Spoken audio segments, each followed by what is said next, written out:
নমস্কার বন্ধুরা, মিঠির রান্নাঘরে তোমাদের সকলকে স্বাগত। আজকে আমি করছি কাঁচা টমেটো দিয়ে আলুর চচ্চড়ি। তার জন্য দেখো আমি গ্যাসে কড়া বসিয়ে দিয়েছি। কড়াটা গরম হয়ে গেছে দেখো। এবার আমি এর মধ্যে সর্ষের তেল দিয়ে দিচ্ছি। দুপলা মতো সর্ষের তেল দিয়ে দিলাম। তেলটা গরম হয়ে এবার আমি বড়িগুলো ছেড়ে দিচ্ছি। নিয়ে বড়িগুলো আমি একটু ভেজে বড়িগুলো তুলে রাখবো। নিয়ে এর মধ্যে পাঁচফোড়ন দিয়ে দিয়েছি আর গোটা শুকনো লঙ্কা ভেঙে দিয়ে দিয়েছি। তার মধ্যে পেঁয়াজ কুচিগুলো দিয়ে দিয়েছি। দিয়ে ভালো করে নেড়ে নিচ্ছি।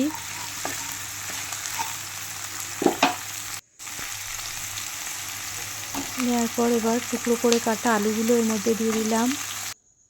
তারপর হলুদ গুঁড়ো দিয়ে দিচ্ছি, পরিমাণ মতো লবণ দিয়ে দিলাম। তারপরে একটু চাপা দিয়ে ভেজে নেবো। একটু হালকা আঁচে দিয়ে এটা একটু ভেজে নিলাম। দিয়ে আমার একটু ভাজা ভাজা হয়ে গেছে আলুটা। এর মধ্যে আমি এবার কাঁচা টমেটোগুলো ছেড়ে দিচ্ছি।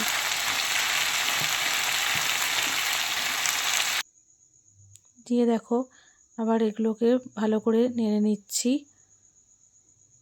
এবার চেরা কাঁচা লঙ্কা এর মধ্যে দিয়ে দিলাম।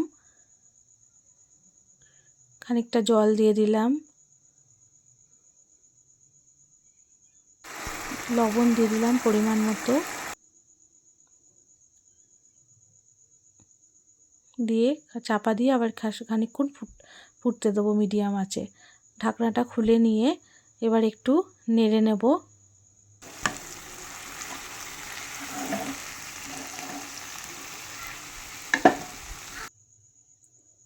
এবার ভাজা মশলা দিয়ে দিলাম, জিরে আর ধনের গুঁড়ো দিয়ে আবার একটু নেড়ে নিচ্ছি।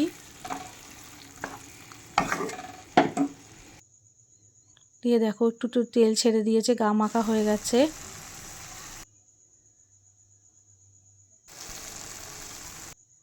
সামান্য চিনি দিয়ে দিয়েছি এর মধ্যে,